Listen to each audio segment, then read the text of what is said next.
우리 교회에서 가장 가까운 곳에 살고 있는 사람이 저입니다. 저희 가정이 교회에서 가장 가까운 데 살고 있습니다. 그야말로 넘어지면 코 닿을 곳에 저희가 살고 있습니다.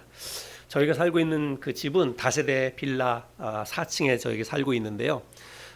저희 가족만 이제 다세대고, 뭐 다세대라 그래봤자 우리가 네 가족인데, 네 명인데 네 명 중에서 둘은 지금도 나가 있고 아내와 둘만 살고 있습니다. 그리고 나머지 세대는 다 이제 원룸으로 이렇게 만들어져 있습니다.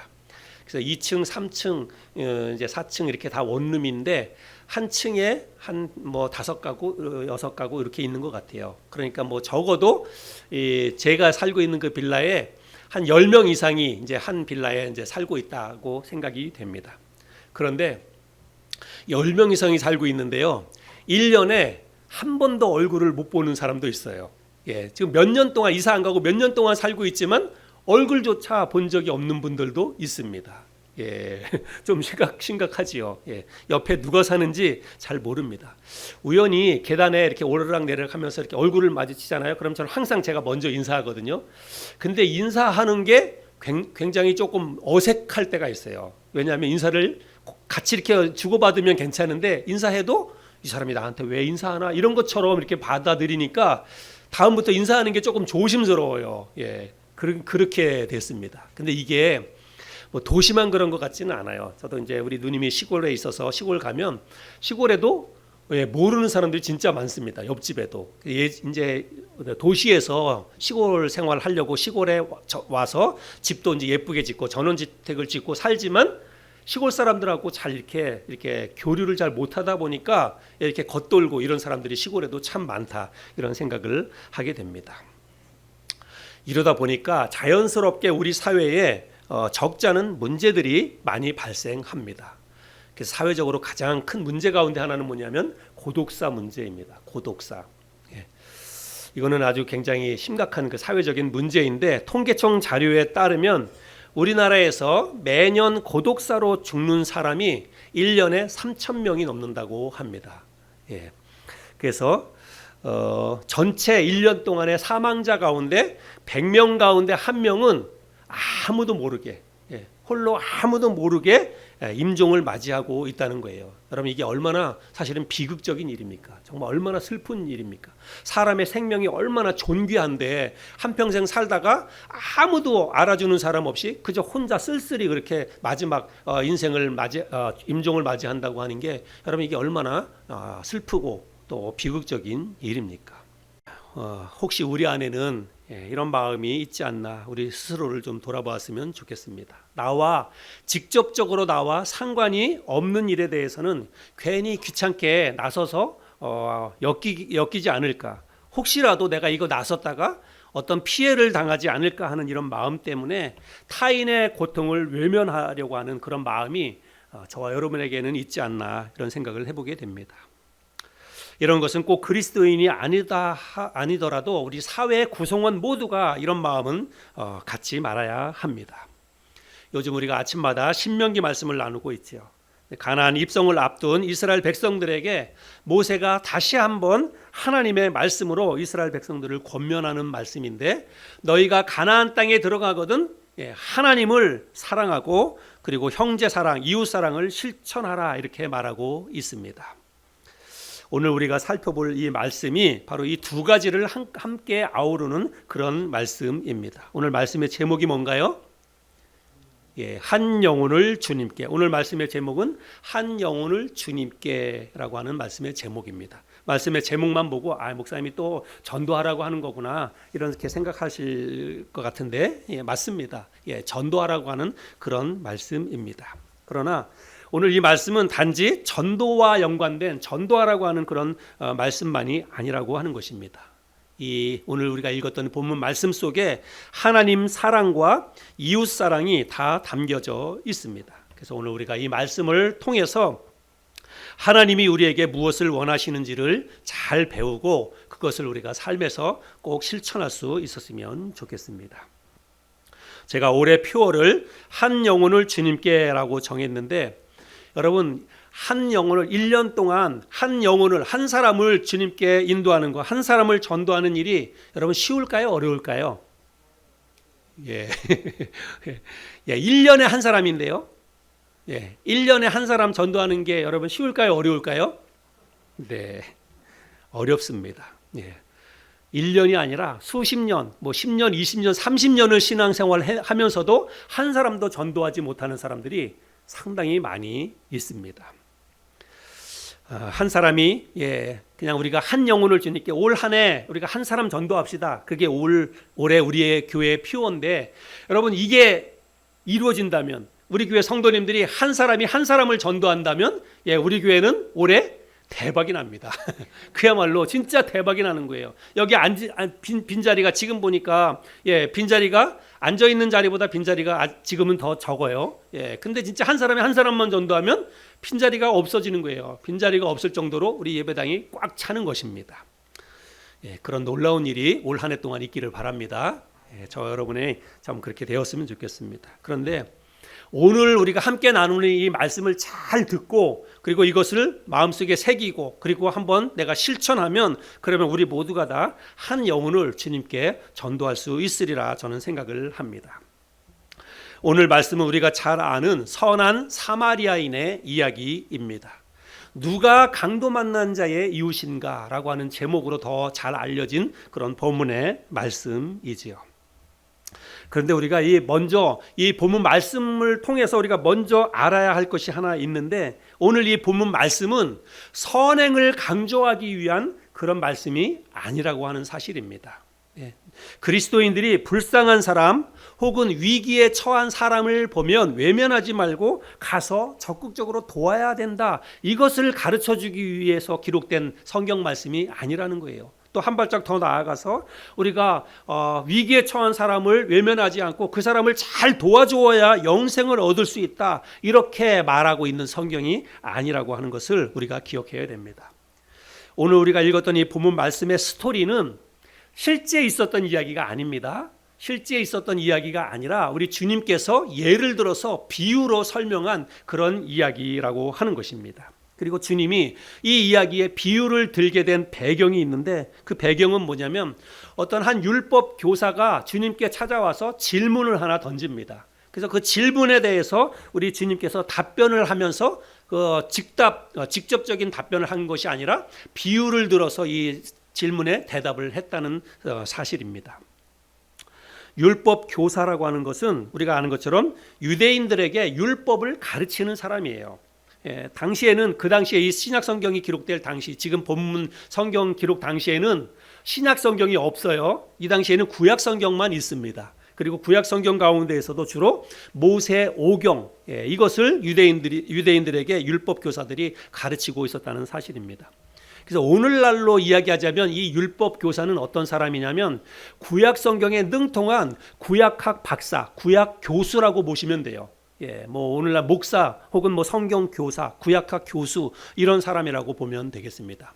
이 사람이 주님께 와서 뭐라고 질문하냐면 선생님, 어떻게 하면 영생을 얻을 수 있습니까? 이렇게 질문을 던집니다. 여러분, 이 사람이 던진 이 질문은 우리 인간이 할 수 있는 가장 중요한 질문입니다. 가장 원초적이고 가장 중요한 질문입니다. 왜 그런가 하면 인류의 역사가 시작된 이래로 모든 민족, 모든 나라, 모든 사람들의 최대 관심사는 뭐냐면 어떻게 하면 더 오래 살 수 있을까? 그리고 어떻게 하면 사람이 죽지 않고 영원토록 살 수 있을까? 이 죽음의 문제를 해결하는 것이 인간들이 가장 가지고 있었던, 가장 소원하고 있었던 그런 문제라고 하는 것이죠. 이 질문에 대해서 주님은 즉답을 하는 대신에 비유를 들어서 설명을 하고 그리고 비유를 쫙 이야기하고 난 다음에 뭐라고 얘기하냐면 이 율법 교사에게 가서 너도 이와 같이 하라. 그러면 영생을 얻을 것이다. 이렇게 주님이 말씀을 하십니다. 그러니까 오늘 이 본문 말씀은 선행에 관한 것이 아니라 뭐에 관한 것이라는 것을 알 수 있어요? 영생에 관한 것이다. 이 본문 말씀은 영생을 가르치기 위해서 주신 말씀이다라고 하는 것을 알 수가 있지요. 율법사가 어떻게 하면 영생을 얻을 수 있습니까? 라고 질문을 던졌지만 이 율법 교사는 어떻게 하면 영생을 얻을 수 있는지 몰라서 이 질문을 던진 게 아닙니다. 이 사람은 성경에 능통한 사람이에요. 성경에서 영생에 대해서 어떻게 하면 영생을 얻을 수 있는지를 성경에서 가르쳐 주고 있는데 그거를 이미 머릿속에 빠삭하게 알고 있는 사람입니다. 그럼에도 불구하고 선생님, 어떻게 하면 사람이 영생을 얻을 수 있습니까? 이렇게 질문을 던진 이유는 뭐냐면, 오늘 성경 본문 말씀에서 뭐라고 그랬냐면, 예수를 시험하여 이르되, 주님을 시험하기 위해서 이렇게 질문을 던졌다는 거예요.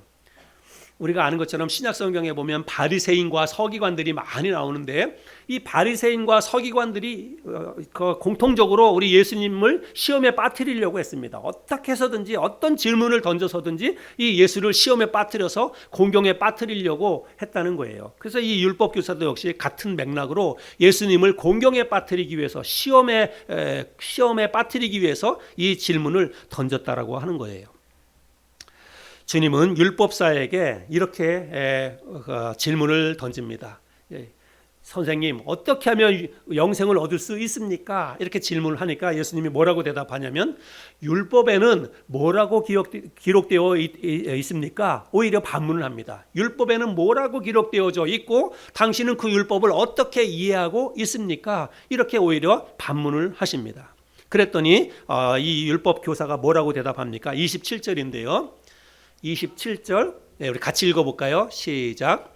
대답하여 이르되 내 마음을 다하며 목숨을 다하며 힘을 다하며 뜻을 다하여 주 너의 하나님을 사랑하고 또한 내 이웃을 내 자신같이 사랑하라 하였나이다. 율법에서는 하나님을 정말 오직 하나님만 사랑하고 그리고 내 이웃을 내 자신처럼 사랑하라, 이렇게 율법에 기록되어 있습니다. 이렇게 대답을 했습니다.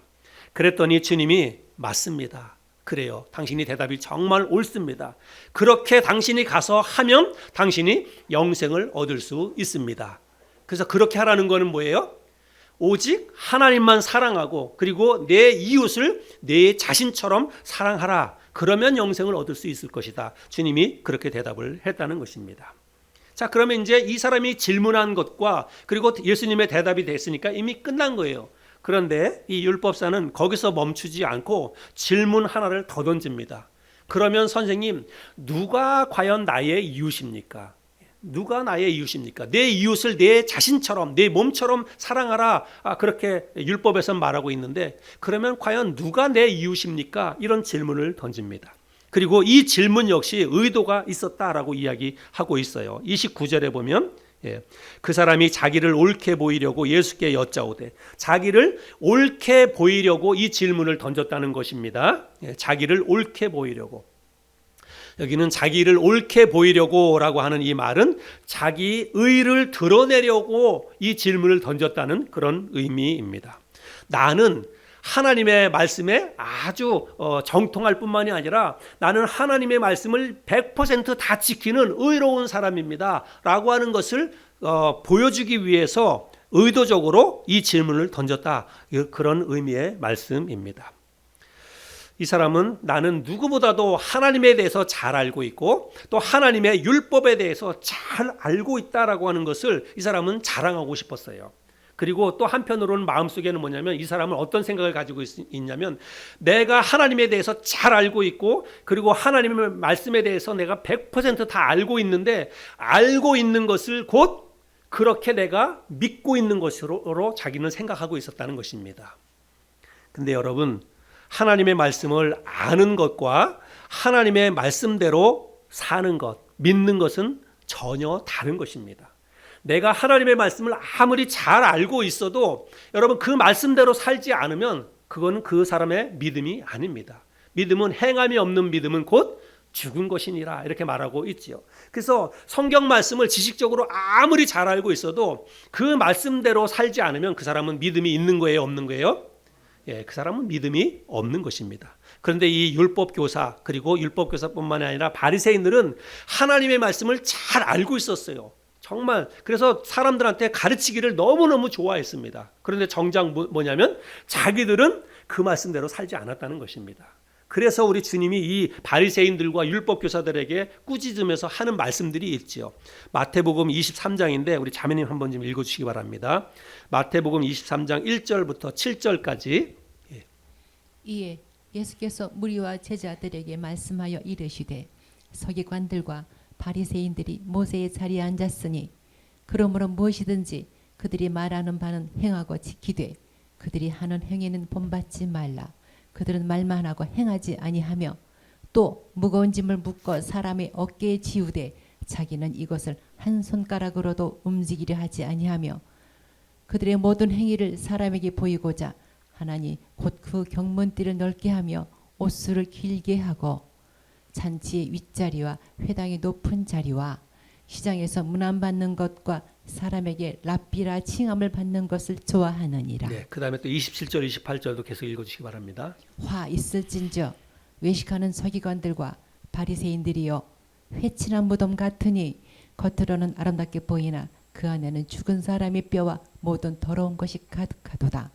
이와 같이 너희도 겉으로는 사람에게 옳게 보이되 안으로는 외식과 불법이 가득하도다. 네, 당시에 그 바리새인들과 서기관 여기 있는 율법 교사가 바로 그런 사람들이었다라고 하는 것입니다. 예, 겉으로는 사람들한테 그럴듯하게 거룩하게 경건한 사람처럼 이렇게 보이려고 회칠한 무덤처럼 했지만 그 속에는 완전히 썩어 문드러져 있었다라고 이야기하고 있고 자기들은 말씀을 그렇게 살라고 가르치지만 자기들은 한 손가락도 그렇게 움직이려고 하지 않았던 사람들이 바로 그런 사람들이다라고 이야기를 하고 있습니다. 주님은 누가 내 이웃입니까? 라고 하는 이 질문에 대해서 그리고 어떻게 하면 영생을 얻을 수 있습니까? 라고 하는 이 율법교사의 질문에 예수님께서 비유로 설명을 하십니다. 우리는 이 사마리아인의 이 이야기가 실제 이야기가 아니라 비유라고 하는 사실에 우리는 주목해야 합니다. 주님이 비유를 들어서 뭔가를 가르치고 뭔가를 설명하려 했다면 예로 든 장소 그리고 여기에 등장하는 인물 이런 사람은 그냥 아무 의미 없이 나오는 게 아닙니다. 예수님이 비유를 들어서 설명하려고 했다면 여기 등장하는 인물이라든지 장소는 예수님께서 어떤 특별한 목적을 가지고 설정을 그렇게 하셨다고 하는 거예요. 자, 비유를 이제 설명을 드리자면 어떤 한 사람이 예루살렘에서 여리고로 내려가다가 강도를 만납니다. 그리고 거반 죽게 되었습니다. 모든 것 다 빼앗기고 맞아가지고 거반 죽게 되었어요. 그래서 그 강도가 이 사람을 버리고 갔더라 이렇게 말하고 있습니다. 버리고 갔다라고 하는 것은 그만큼 이 사람의 상태가 심각하다는 거죠. 거의 뭐 이제 죽기 일보 직전이었다라고 하는 것입니다.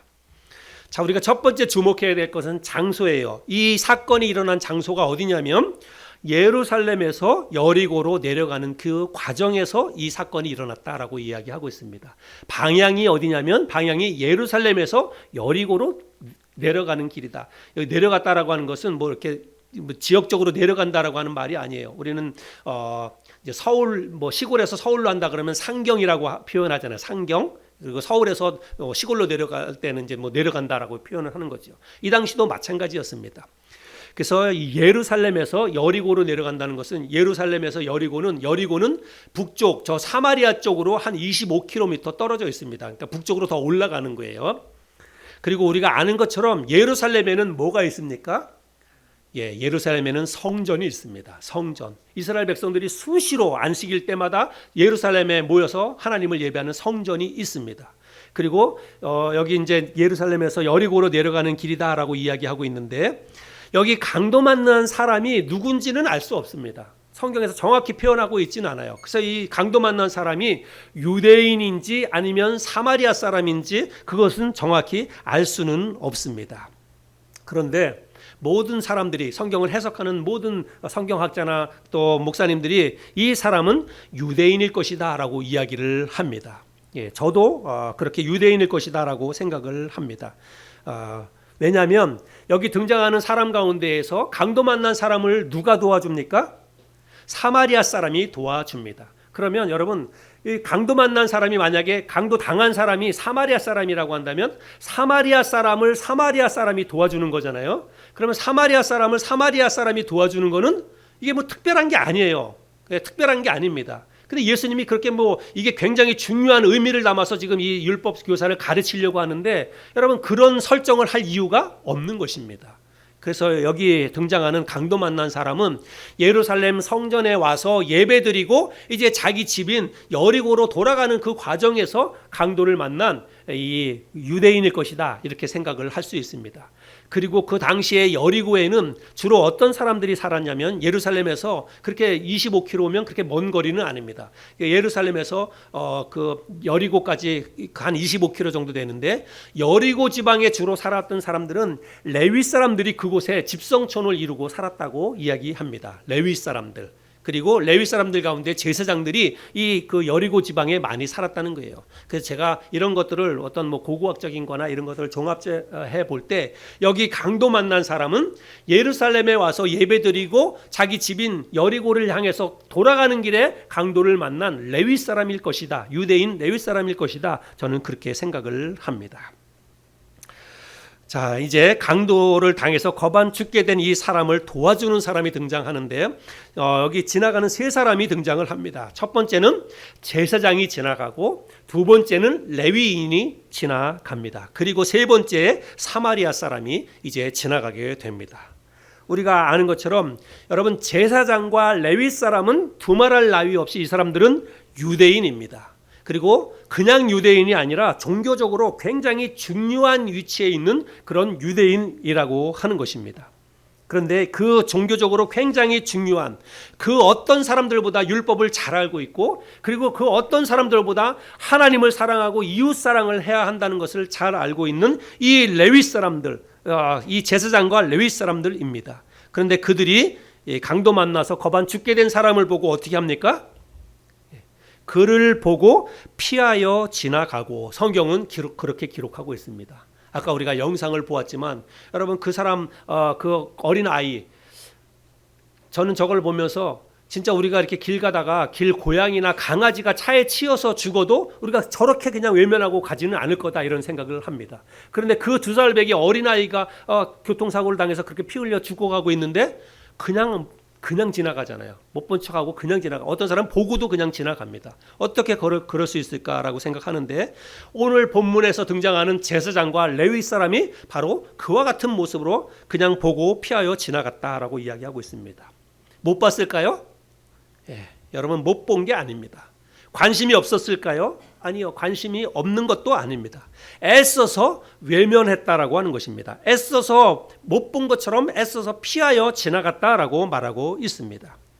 여러분, 이런 상황이라면 누구라도 가까이 다가가서 도와주는 게 인지상정이에요. 인간의 본능입니다. 누군가가 그렇게 다쳐가지고 피를 철철 흘리고 죽어가고 있으면 본능적으로 달려가서 어떻게 된 건가 도와주려고 하는 게, 그게 인간이에요. 그렇게 안 하는 거는 인간도 아닙니다. 여러분, 이 사람들이 왜 피하여 지나갔을까요? 이유가 있겠지요. 왜 피하여 지나갔을까? 적어도 3가지 이유를 우리가 생각해 볼 수 있습니다. 첫 번째는 이미 죽었다고 생각했기 때문에, 제사장과 레위 사람이 그냥 지나갔을 수 있습니다. 이미 죽었다고 생각을 했다면 이 사람들은 지나갈 수밖에 없습니다. 왜냐하면 레위 사람들과 제사장들은 율법을 잘 아는 사람들이에요. 율법에 의하면 죽은 사람의 시체를 가까이 하거나 시체를 가서 만지는 것은 부정한 거예요. 그래서 죽은 사람의 시체를 가까이 가지 말라고 하는 게 율법의 가르침이었기 때문에 이 사람들이 아마 죽었다고 생각해서 그냥 피하여 갔을 것이다, 이렇게 생각해 볼 수 있습니다. 그게 1번이고, 두 번째로는 복잡한 일에 괜히 끼어들기 싫어서 아마 피하여 갔을 것이다. 그거는 이제 어떤 감정적으로 그런 생각이 들 수도 있지요. 그게 두 번째 이유고, 세 번째 이유는 이 사람이 사마리아 사람일 것이다 라고 생각했기 때문에 그냥 보고 피하여 지나갔을 것이다, 이렇게 생각해 볼 수 있습니다. 그 당시 유대인들은 사마리아 사람과 어떤 관계인지 알지요? 이 사마리아 사람은 같은 이스라엘 민족이었잖아요. 같은 이스라엘 민족이었습니다. 아래쪽에 있는 사람들은 남유다고, 북쪽에 사마리아 쪽에 있었던 사람은 북이스라엘 사람들이었습니다. 그런데 이 북이스라엘이 아수르 제국의 침략을 받아서 북이스라엘이 먼저 멸망을 당하죠. 그리고 많은 사람이 아시리아의 포로로 잡혀가거나 아시리아의 통치를 받게 됩니다. 그러면서 아시리아 제국이 썼던 정책이 뭐냐면 혼혈 정책을 썼어요. 이스라엘 민족 사람들과 피가 섞이게 만들었습니다. 그래서 결국은 이스라엘 그 북쪽에 있는 사마리아 사람들이 피가 섞이고 말았어요. 그래서 그때부터 시작해서 남쪽에 있는 유다 사람들은 저 사람들하고는 상종을 할 수 없다. 저 사람들은 피가 섞인 사람이다. 이스라엘 유대인이 아니다. 이런 생각을 했습니다. 그래서 이스라엘 백성들이 남쪽 유다 사람들이 바벨론의 포로로 잡혀갔다가 돌아와서 성전 재건을 하고 그런 일을 할 때 사마리아 사람들이 우리가 도와줄게, 우리가 가서 도와줄게 이렇게 이야기했어요. 그때 남쪽에 있는 유대 사람들이 뭐라 그러냐면 너희들 도움 필요 없다. 너희는 유대인도 아니다. 그러면서 그들을 거부했어요. 그래서 그때부터 시작해서 북이스라엘 사마리아와 유대가 아주 원수지간이 되었다는 것입니다. 그래서 남쪽에 있는 유대 사람들은 사마리아 사람들을 그 당시에 그 창기라든지 혹은 뭐 이렇게 뭐 도둑이라든지 이런 사람들을 다 이제 죄인 취급했는데 그냥 죄인 취급한 게 아니라 사마리아 사람들을 개나 돼지처럼 짐승처럼 유대인들이 생각을 하고 있었다는 것입니다. 그래서 이 사람이 사마리아 사람일 것이다라고 생각했으니까 율법에 의해서 사마리아 사람들은 가까이 할 수가 없었다는 것입니다. 그런 이유 때문에 피하여 갔을 수도 있다. 이렇게 생각을 해볼 수 있습니다. 그러나 여러분 이유가 무엇이든지 간에 이 사람들은 보고 피하여 갔는데 이거는 주님 말씀에 의하면 이 사람들은 영생을 얻을 수가 없습니다. 그렇게 행동을 했기 때문에 그거는 내 이웃을 내 자신같이 사랑하라고 하는 하나님의 말씀. 이 율법교사는 자기 입으로 그렇게 고백했잖아요. 율법에 그렇게 기록되어 있다고. 근데 자기가 그렇게 고백을 했는데도 이 사람은 그렇게 실천을 하지 않은 것입니다. 제사장과 레위 사람들은. 그래서 이 제사장과 레위 사람들은 율법에 의하면 이웃 사랑을 실천하지 않았기 때문에 그 사람들은 영생을 얻을 수가 없다라고 하는 것이죠. 자, 제사장과 레위 사람은 보고 피하여 그냥 지나갔습니다. 세 번째 등장한 사마리아 사람이 이 사람을 도와주는데 여러분 이 사마리아 사람은 심지어는 그곳에 살고 있는 그 사람도 아니었습니다. 그 지역에 살고 있지도 않았고 우연히 그 지역을 여행하다가 이렇게 강도 만난 사람을 보았다는 것입니다. 33절부터 35절까지를 제가 다시 한번 읽어볼까요? 어떤 사마리아 사람은 여행하는 중 거기 이르러 그를 보고 불쌍히 여겨 가까이 가서 기름과 포도주를 그 상처에 붓고 싸매고 자기 짐승에 태워 주막으로 데리고 가서 돌보아 주니라.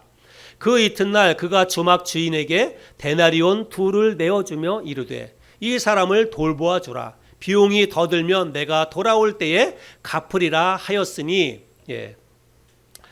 여러분 혹시 낯선 곳을 여행하다가 어떤 해외 여행을 가서 낯선 곳을 여행을 하다가 오늘과 같은 이런 상황을 여러분이 직접 눈앞에서 맞닥뜨렸다면 여러분 어떻게 하시겠습니까?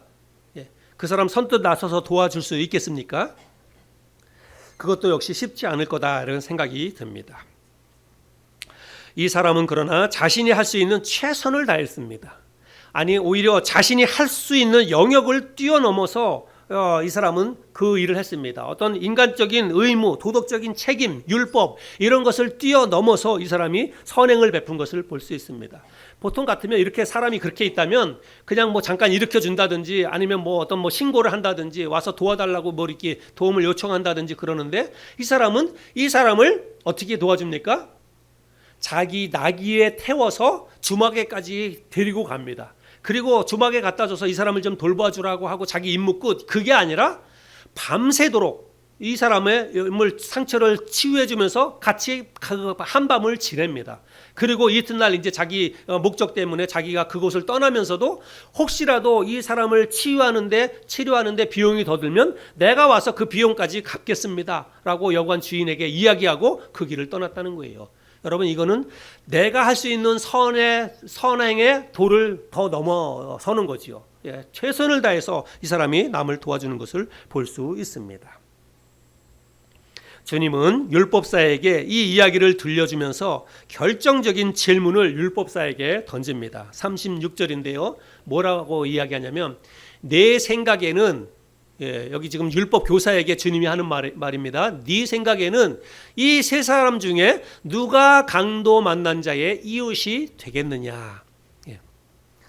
여러분 우리 주님이 이 말씀을 여러분 잘 깊이 있게 여러분 생각해 봐야 됩니다. 주님이 지금 뭐라고 질문하냐면 누가 선한 사람이냐 주님이 그렇게 묻지 않아요.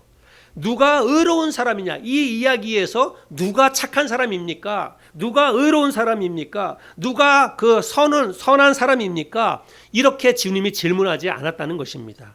주님은 선한 행동을 한 그 사람에게 초점을 맞추지 않고 피해를 당한 사람, 피해를 당한 강도의 입장에서 주님이 지금 질문을 던지고 있다는 사실입니다. 여러분, 강도를 당해서 거반 죽게 된 사람에게, 그 사람에게 질문을 한번 던져보세요. 그 사람에게 질문을 던져서 누가 당신의 진정한 이웃입니까? 이렇게 질문을 던진다면 그 사람이 뭐라고 대답하겠습니까? 나를 도와준 사람, 나를 외면하지 않고 나를 도와준 사람이 나의 이웃입니다. 이렇게 당연히 대답을 하겠지요. 그게 여러분 정답이지요. 자, 그러면 우리가 처음으로 다시 돌아가서 강도를 당한 사람이 여러분 유대인인가요? 사마리아인인가요? 성경에서 정확히 표현하고 있지는 않아서 우리가 확신할 수는 없지만 여러분 99% 강도를 당한 사람은 유대인입니다. 유대인입니다. 자, 그러면 당시 유대인에게 있어서 사마리아 사람은 어떤 사람이라고 제가 말씀드렸어요? 상대도 할 수 없는 개나 돼지처럼, 저 아시리아 제국 사람들하고 피가 섞인 우리 이스라엘 민족이 아니다, 유대인이 아니다, 저들은 개나 돼지와 같다, 이렇게 생각을 하고 있었다는 사실입니다. 그러니까 이 사마리아 사람은 강도 만난 사람이, 여기 강도 만난 사람은 지금 유대인입니다. 그러면 이 사람이 우리 사마리아 사람이 나를 어떻게 생각하는지 알아요, 몰라요? 그런 대접을 받고 살았다는 거예요. 사마리아 사람은 지금까지 그런 대접을 받고 살았다는 것입니다. 그런데 그거를 다 알면서도 외면하지 않고 가서 이 사람을 도와주었다는 사실입니다. 주님은 이 비유를 통해서 구약에 능통했던 이 율법 교사에게 자신은 하나님에 대해서, 율법에 대해서 누구보다도 잘 알고 있다고 자부하면서 나는 영생에 대해서도 확신하고 있었던 이 율법 교사에게 뭐라고 얘기하냐면 가서 너도 이와 같이 하라, 이렇게 말하고 있습니다.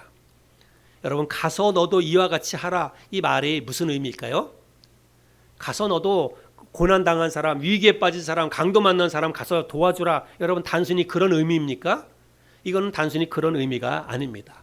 네가 가지고 있는 율법의 틀을 깨야 된다라고 하는 것입니다. 너희들이 마치 개, 돼지처럼 멸시하는 그런 사람에게도 이건 이래서 안 되고 저건 저래서 안 되고 이렇게 벽을 치지 말고 아무 조건 없이 하나님의 사랑을 실천해라. 그래야 영생을 얻을 수 있다. 이렇게 가르치고 있는 것입니다. 오늘 이 말씀이 저와 여러분에게는 어떤 의미일까요? 우리는 한 영혼을 주님께 인도하자는 제가 전도 설교를 하면서 오늘 이 말씀을 준비한 이유가 있습니다. 여러분, 전도하면 어떤 생각이 들어요?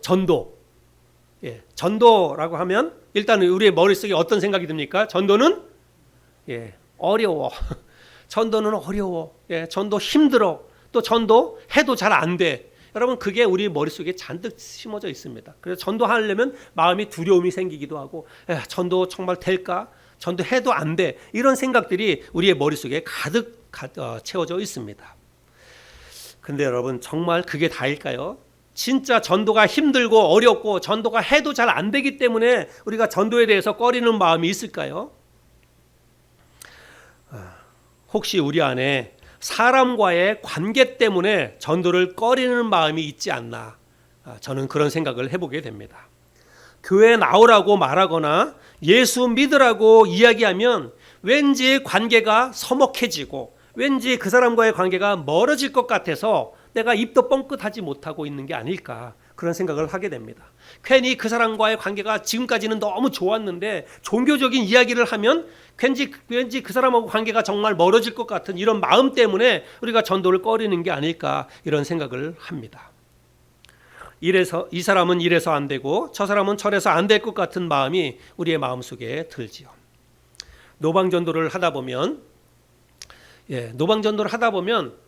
어떤 사람은 아주 그냥 외모를 딱 보면 그냥 전도지를 이렇게 건네주면서 예수 믿으세요, 우리 교회 한번 와보세요, 이렇게 말하기가 꺼려지는 사람이 있어요. 그냥 아주 심술궂게 생기고 그냥 고약하게 생기고 그냥 이렇게 말하면 막 시비 붙을 것 같고 그런 사람이 이렇게 옵니다. 근데 멀리서부터 이렇게 보면 이렇게 사람 올 때 우리가 보잖아요. 사람이 오는데 왠지 마음이 조금 쫄려가지고 저런 사람한테 전도지 주기가 왠지 그래. 그럴 때 그냥 돌아서가지고 뭐 이렇게 막 다른 거 하다가 그냥 지나갈 때 기다려. 이렇게. 그 사람 지나갈 때 기다렸다가 지나가면 가만히 있다가. 근데 딱 보면 정말 이렇게 보면 부드럽게 생겼어. 착하게 생겨. 전도지 잘 받게 생긴 사람이 있어요. 그런 사람 보면 얼른 달려가서 인사하면서 우리 교회 한번 와보세요. 그럼. 근데 실제로 그런 사람 전도지 주면 잘 받아요 또. 근데 문제는 뭐냐면 그런 사람은 대부분 다 교회를 지금 다니고 있을 가능성이 많아요. 네, 그렇게 착하게 전도지 잘 받는 사람은요, 이미 교회를 다 다니고 있는 경우가 많습니다. 저도 목사이지만 그런 마음이 들 때가 있어요. 선뜻 전도지 주기가 꺼려지는 그런 사람이 있습니다. 저도 편의점에서 아르바이트하면서 매일 그 양말 전도지 한 10개에서 15개 가지고 가서 매일같이 전도지 줍니다. 근데 처음에는 저도 그랬어요. 처음에는 주로 어떤 분들에게 이걸 줬냐면 여자분들, 여성분들에게 주로 이렇게 전도지를 많이 줬습니다. 근데 제가 바꿨어요. 생각을 바꿨습니다. 뭐 남자 여자 가리는 거는 아니지만 제 마음을 좀 바꾸기 위해서 그래서 일부러 남자분들에게 더 적극적으로 전도지를 주고 그리고 담배 사러 오는 손님들, 술 사러 오는 손님들 그런 사람들에게 처음에는 그런 사람들에게 전도지 잘 못 줬어요. 잘 안 줬어요. 근데 지금은 제가 일부러 그런 사람들에게 줍니다. 여러분 사실 전도지가 필요한 사람들은 그런 사람이잖아요. 지금 뭐 술, 담배, 물론 뭐 술, 담배가 어떤 종교적인 그런 거를 재는 거는 아니지만, 그래도 예수 안 믿을 가능성이 더 많고 신앙생활 잘 안 하고 있을 가능성이 더 많은 사람들에게 전도지를 주고 그런 사람이 더 주님이 필요한 사람들이잖아요. 근데 우리가 외모를 보고 판단해가지고 착하고 선한 사람들에게는 전도를 열심히 하려고 하고 오히려 우락부락하고 정말 주님이 필요하고 정말 교회 나와야 될 만한 그런 사람들에게는 마음이 잘 안 열리는 경우가 우리에게 있었다라고 하는 것입니다. 전도는 여러분 사랑과 관심과 마음입니다. 우리 안에 저와 여러분들 마음속에 이 제사장이나 레위인 같은 마음, 율법사와 같은 마음이 있지 않았는지 우리 스스로를 좀 돌아보는 이 아침이 되었으면 좋겠습니다. 사람에 대한 편견을 버려야 됩니다. 이 사람은 이래서 싫고 저 사람은 저래서 싫고 이 사람은 이래서 안 되고 저 사람은 저래서 안 된다면 여러분 우리가 전도할 사람이 과연 누가 있겠습니까?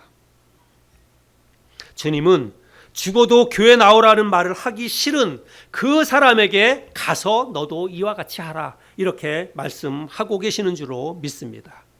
사마리아 사람은 자신을 상대도 하지 않는 정말 자신을